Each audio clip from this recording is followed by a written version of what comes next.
Hola, hola, buenas noches, ¿qué tal? ¿Cómo están? Voy a hacer una grabación de la presentación de gráficos de atributos de la segunda parte, porque es lo que corresponde a la semana 9 y nosotros no lo tenemos. Y recuerden que yo no voy a estar, entonces voy a hacer esa parte. Voy a quitar la cámara porque no me gusta mucho. Y además me quita conectividad y hablar de la antecámara, como ustedes vieron, me da nervios, entonces el ojillo se me pone peor. Vamos a quitar esto. Voy a compartir en este momento la pantalla para que veamos el tema de gráfico de control para no conformidades. Habíamos visto la semana antepasada unos gráficos de esta naturaleza y ahora vamos a continuar viendo los que nos faltan. Estos sí entrarán en el siguiente examen, si Dios así lo permite, ¿verdad? Estoy un poquitillo ronco, así que cualquier cosa ahí también me disculpan. Entonces, vamos a hablar del gráfico de control para no conformidades, defectos. Cuando un artículo no es, o sea, no conforme, es una unidad de producto que no satisface una o más especificaciones para ese producto. Cada punto especificado al cual una especificación no es satisfecha resulta en un defecto o no conformidad. Y por lo tanto, entonces, ese artículo no conforme va a tener al menos una no conformidad, al menos una, pero puede tener varias no conformidades. Y según la naturaleza de lo que estamos hablando nosotros en este tema, vamos a tener entonces, y la severidad también, eso es importante, según esa severidad, es bastante posible para una unidad contener varias no conformidades y no ser clasificada como no conforme. Lo hablamos con el ejemplo del pilot, donde nosotros podíamos tener rayones, camanances, la impresión de la información no precisa. Todo eso son no conformidades, pero no quiere decir que el pilot no vaya a servir. Dice que estos gráficos pueden ser creados ya sea para el número total de no conformidades en una muestra, que ese sería el gráfico C que tenemos por acá, este que estamos señalando, o el número promedio de no conformidades por unidad, que sería el U. Entonces vean que el gráfico C se relaciona con el número total, mientras que el gráfico U se relaciona con el promedio de no conformidades. Estos gráficos U están basados en la distribución Poisson y por lo tanto estos tres bullets nos va a hablar un poco de esa relación. Es decir, porque van a asumir que entonces la probabilidad de no ocurrencia, ¿verdad? Perdón, la probabilidad de ocurrencia de una no conformidad en cualquier ubicación es pequeña y constante. El conteo promedio de no conformidades debe ser significativamente más pequeño que el conteo total de posibles no conformidades. La probabilidad de ocurrencia de una no conformidad es independiente. Recordemos la característica de la falta de memoria de la distribución de Poisson.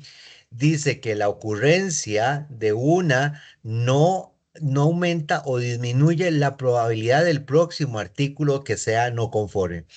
Y por último, la unidad que está por acá de inspección debe ser la misma para cada muestra. Cada unidad debe siempre representar un área idéntica de oportunidad para que la ocurrencia de no conformidades. El gráfico C, recordemos y enfaticémoslo, esto es importante, es para el número total de no conformidades y depende la variable C, la cual refleja el conteo total. Entonces, para este tipo de gráfico, aquí tenemos la fórmula donde tenemos un valor central que es este C raya y vamos a tener C raya más menos tres desviaciones que en este caso están conformadas por la raíz cuadrada del promedio de este conteo de no conformidades. Vean que aquí abajo define, ¿verdad? Que C es un estimado promedio o del número promedio de no conformidades que se han encontrado por muestra. Y entonces va a reemplazar, ¿verdad? Dice, when there is a standard, Entonces C va a reemplazar a C raya cuando ya tenemos un estándar. Aquí tenemos este ejemplo 6.4 que vean que lo que nos está diciendo que en 26 muestras se encontró un número total de 516 no conformidades y por lo tanto estiman hacer rayita, ¿verdad? En términos como si fuera un promedio, tantas no conformidades entre total de muestras nos indica 19,85 el valor de C raya. Y ya con eso, porque este es el valor determinante, el de C, tanto para la raíz cuadrada que viene por acá, como para el valor central, ya tenemos los límites de control. Y entonces el gráfico que se muestra subsecuentemente a este slide va a mostrar el número de observaciones o no conformidades observadas para las 26 muestras. Y ahí incluso van a ver dos puntos que salen de los límites de control que se señalan para la muestra 6 y la muestra 20. Una investigación de la muestra 6 reveló que un nuevo inspector había examinado esa tarjeta en esa muestra y no había, did not recognize, no había reconocido, ¿verdad? Algunos tipos de no conformidades. Entonces aquí tenemos los datos, ustedes los pueden meter en Minitab. Vean que para la muestra del 1 al 13, en este caso lo que tenemos es esta información, tenemos la cantidad de no conformidades, el sample number, ¿verdad? Y el número de no conformidades. Entonces, esta columna, antes de que se me vayan a enredar, vea que el número 13 sigue aquí la numeración hasta completar por aquí abajo la muestra número 26. Entonces, si nosotros metemos esa información y hacemos un gráfico C, vamos a tener este gráfico que tenemos por aquí. También estamos viendo que la muestra 20 nos daba un signo de estar fuera de control, o sea, de inestabilidad, y dice que una cantidad grande, inusual de no conformidades en la muestra número 20 resultó de que había problemas con el control de la temperatura. Por aquí vean bien señalado esto, en la máquina que soldaba. Entonces, la cual luego fue reparada subsecuentemente. Y entonces, eso parece razonable de que se excluyan estas dos muestras en términos de la revisión de los límites de control. ¿Ok? Si hacemos el conteo y hacemos el C raya y hacemos los límites de control, pues vamos a tener nuestros límites como se los había dicho, ¿verdad? Por aquí dice que en la tabla 6.5 tenemos información adicional. Tenemos desde la muestra 21 hasta la muestra 41 de la información y por lo tanto llegaron hasta la recolección de la muestra número 46. Recuerden que vamos 32, 33, 34, 36, ¿verdad? Y vamos llegando a tener esa cantidad de muestras, ¿ok? Aquí viene entonces ya el desarrollo del ejemplo 6 número 4 y entonces ustedes lo van a leer para ver el análisis justamente que viene por acá, ¿de acuerdo? Si nosotros hiciéramos, por ejemplo, en este caso, un análisis de Pareto de las no conformidades para este ejemplo 6.4, pues pareciera que son términos, ¿verdad? O temas. Recordemos que el diagrama de Pareto nos habla del 80-20, que andamos como por aquí. Entonces, todo esto que está encima del 80 es lo que es a lo que hay que darle prioridad. Y si ustedes son observadores, como yo sé que lo son, vean que la cantidad de frecuencia de datos observados por tipo de no conformidad va decayendo. Es decir, es un gráfico, una distribución de frecuencias como la que ustedes y yo aprendimos en probabilidad 1. ¿Ok? Posteriormente, lo que sigue desde la lógica es que uno utilice una herramienta de calidad como lo es el diagrama de Ichikawa, porque entonces lo que estamos apreciando en este ejemplo, como en cualquier otro ejemplo que se haga un análisis, es colocar aquí donde estoy encerrando en el círculo rojo el defecto, el problema, lo que nos está doliendo, que en este caso del ejemplo son defectos en la impresión de la tarjeta de circuito. Y ustedes ven por acá que hacen un análisis de los diferentes componentes, como está por aquí, lo que es la inserción de componentes, lo que es la inspección, lo que es el proceso de soldadura y lo que es el material de la tarjeta. Y aquí surgiría una pregunta: ¿por qué no están las 6Ms? Bueno, porque perfectamente uno puede adaptar las herramientas para su mejor uso. Entonces aquí lo que están diciendo es: si agarramos el componente que está por acá, la dimensión componentes, entonces dice fallos funcionales, parte equivocada o partes perdidas. Hacen que los componentes nos den errores de no conformidades en ese estudio. ¿Cuál es el mensaje, gente? Que ustedes pueden agarrar el diagrama de Chicago como hacerlo por las 6Ms o hacer las categorizaciones, porque al final cada una de estas que está por aquí es una categorización que usted también puede definir con su equipo multidisciplinario y decir: vamos a utilizar 6 categorías que reúnen a la lluvia de ideas, que son cada una de las flechitas, para hacer un análisis del diagrama de Chicago, y esto estaría correcto. Esto lo pueden hacer ustedes. El otro gráfico, el U, como lo dijimos al inicio, es el número promedio de no conformidades por unidad. Dice que la unidad de inspección es escogida por simplicidad operacional o de recolección de datos. No hay razón del por qué el tamaño de muestra debe ser restringido a una unidad de inspección. Es un tema de practicidad en lo que es la simplicidad y la recolección de los datos. Dice: de hecho, se preferiría usar varias unidades de inspección en la muestra, por tanto, aumentando el área de oportunidad para la ocurrencia de no conformidades. El tamaño de muestra debe ser escogido de acuerdo a consideraciones estadísticas, no bateadas, ¿verdad? Tales como especificar un tamaño de muestra lo suficientemente grande en donde tengamos, ¿verdad?, la información para obtener una probabilidad particular de detectar un cambio en el proceso. Entonces, factores económicos podrían entrar en la determinación del tamaño de muestra. En este curso hemos dicho insistentemente la importancia del tamaño de la muestra, porque para ver cambios más pequeños, cambios pequeñitos entre mediciones, uno ocupa un tamaño de muestra más grande. Pero por plata, por complejidad, por otras consideraciones, pues se hace un cálculo un poco más realista, ¿verdad? Dice: suponga que se decide basarse un gráfico de control en un tamaño de muestra de n unidades de inspección. Aquí hay dos planteamientos para construir el gráfico.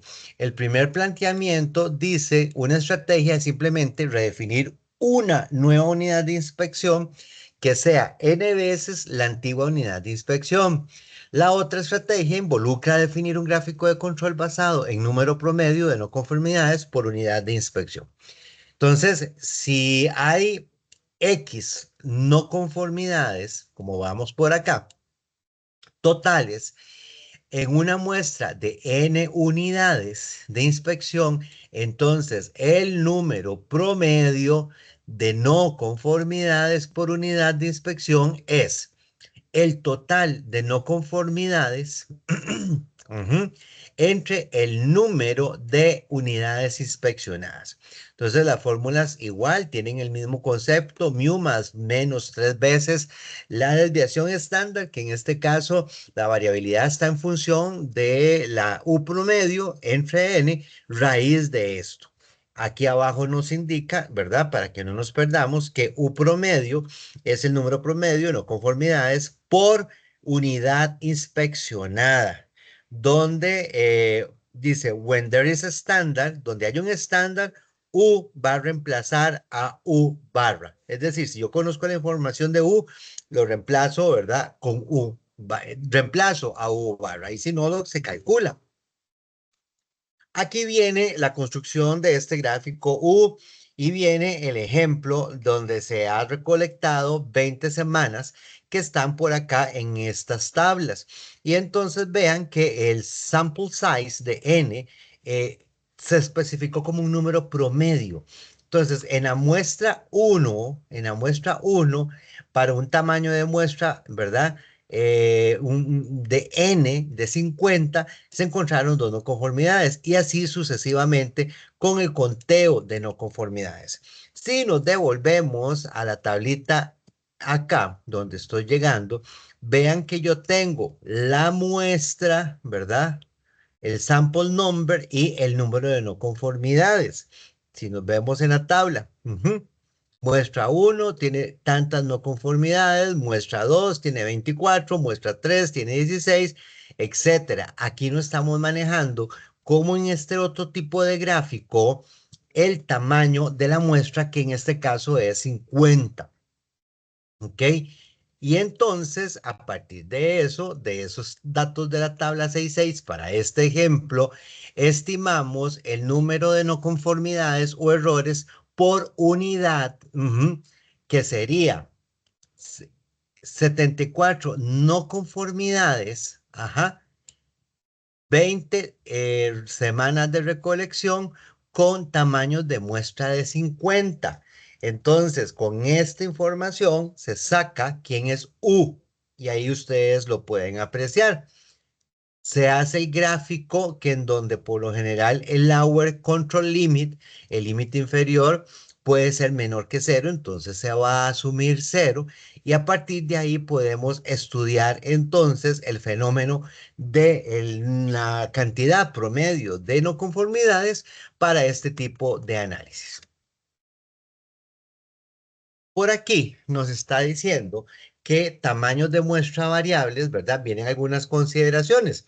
Dice, gráficos de control para no conformidades son ocasionalmente formados usando inspección 100% del producto. Si se usa este método de muestreo, el número de unidades de inspección en una muestra usualmente no será constante. Sin un gráfico de control para no conformidades, el gráfico C es usado en esta situación, ambos, la línea central y los límites de control, van a variar con el tamaño de muestra y entonces es muy difícil de interpretar. Por lo tanto, el procedimiento correcto es un gráfico de control para no conformidades por unidad, gráfico U, con tamaños de muestra variables. Y este gráfico tendrá una línea central constante, pero los límites van a variar inversamente a la raíz cuadrada del tamaño de muestra. ¿Ok? Entonces, vamos a ver cómo pasa esto.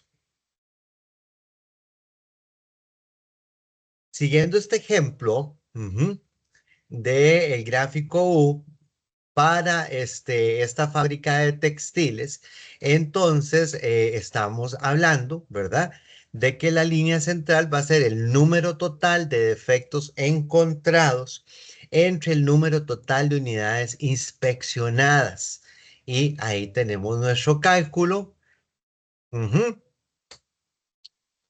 Aquí tenemos nosotros, entonces vean que diferentes tamaños de el square meters versus el número total de no conformidades y por lo tanto tenemos un número de inspección de unidades inspeccionadas y ahí viene entonces nuestro cálculo.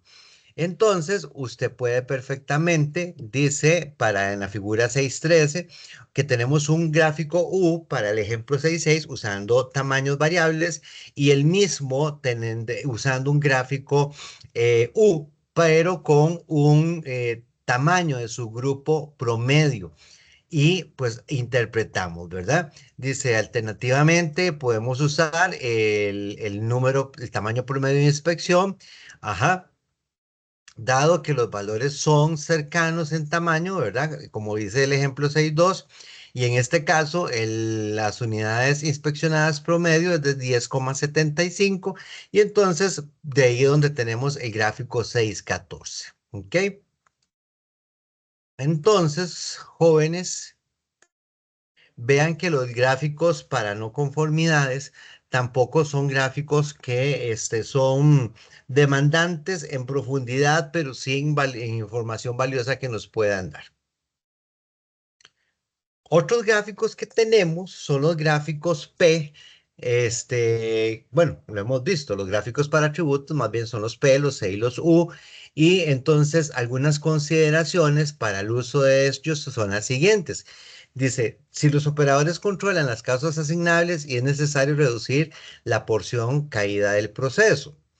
El proceso es una operación compleja de ensamblaje y la calidad del producto se mide en términos de la ocurrencia de disconformidades, funcionamiento exitoso o no exitoso del producto, etcétera. Entonces, ejemplos que se pueden incluir son computadoras, equipo de automatización para oficinas, automóviles y subsistemas de esos productos.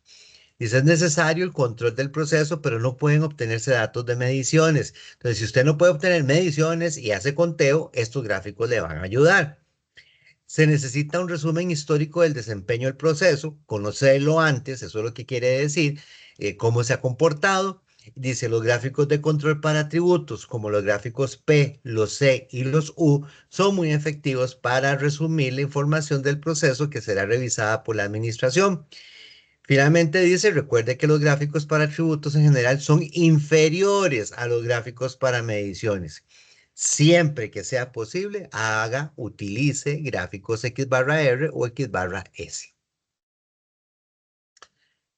Escoger entre un gráfico de control para variables y uno por atributos. Y entonces a veces hay que llegar a ese momento de decidir cuál de los dos me va a ayudar a estudiar la característica o el proceso para poder tomar decisiones.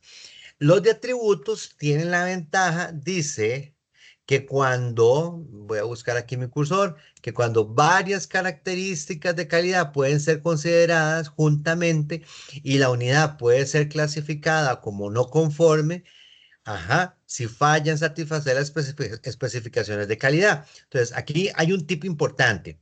Si usted dice el pilot, no voy a medir o la longitud del pilot no me va a servir para tomar una decisión, pero sí saber si pasan o no pasan la aceptación de los pilots respecto a camanances, rayaduras, no legible las letras de especificaciones y demás. Entonces, usted haga un gráfico de atributos y va a tener información valiosa. Los de variables dan mucho más información. Sí, dan mucho más información que la de atributos. Cuando los puntos graficados como fuera de control en variables usualmente dan mucho más información relativa, potencial de una señal fuera de control. Para estudios de capacidad del proceso, los gráficos de control por variables son preferidos sobre los gráficos de control de atributos. Por tanto, los gráficos X barra y R son indicadores líderes de problemas y los P, C, U no reaccionarán a menos que el proceso haya cambiado y así más unidades no conformes están siendo producidas. ¿Qué quiere decir si yo les preguntara una conclusión de acá? Bueno, que los gráficos de atributos nos dan información, pero en el momento que cambia el proceso y posiblemente ya yo produje más cosas malas. La eficiencia de los gráficos X barra R y claramente X barra S, pues es mucho más, ¿verdad? Porque cuando P es pequeña, pero menos, dice, es mucho más pronunciada cuando P es pequeña, pero menos cuando P es cercano a 5, a 0,5. Para un nivel especificado de protección contra cambios en el proceso, los gráficos de control de variables usualmente requieren una muestra mucho menor que su correspondiente gráfico de control de atributos. El último bullet lo que dice es que usted va a tener que tener mucha información de atributos para poder ver un cambio, como lo dijo el bullet número 1. Aquí viene un ejemplo del peso de llenado de helados y un pasador y un pistón y el de ensamblajes tanto para gráfico P, ¿verdad? Bueno, el IMR ya lo habían hecho ustedes el de lado. Para gráfico P me parece que pistón también, pero para U no han hecho muebles, ni para C han hecho tarjetas. Entonces, los van a hacer y podrían ser evaluados esos dos ejemplos. ¿De acuerdo? Bueno, jóvenes, la presentación es bastante corta porque era el complemento de los gráficos de atributos y por ende, entonces de ahí que vean que lo que hemos hablado son 25 minutos para introducir este tema. Vamos entonces a estudiar este material, léanlo del libro, estudien los ejemplos del libro y por favor dediquen tiempo para esto porque sí lo ocupamos en términos de que ustedes vayan avanzando. Ajá, ya la semana entrante, la semana 9 y nos vamos ya adentrando cada vez más. Es más, ya pasamos el centro del curso y ahora nos dirigimos hacia la parte final. Entonces, una vez que terminemos gráficos de control, tenemos que entrar a capacidad de proceso y luego a muestreo del trabajo. Entonces, por favor, dedíquenle tiempo a estos gráficos que es importante. Voy a dejar ya de compartir y lean, por favor, el libro. Por favor, lleven dudas y estén claros o más bien, si no están claros, lleven dudas porque es importante aclararlas en la clase o en hora de consulta.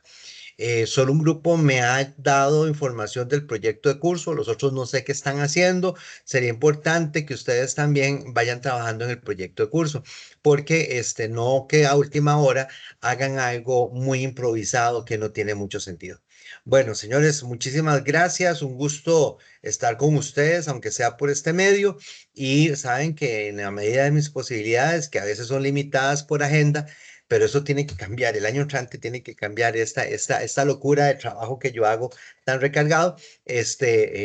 Pueden contar conmigo. Si no contesto, pues me tienen un poquito de paciencia y saben que voy a estar fuera del país, así que en la medida de mis posibilidades, si tienen alguna duda o algo que comentarme, por favor, ahí lo vamos a ver, ¿de acuerdo? Voy a dejar de grabar en este momento y muchas gracias, ¿de acuerdo? Muchísimas gracias.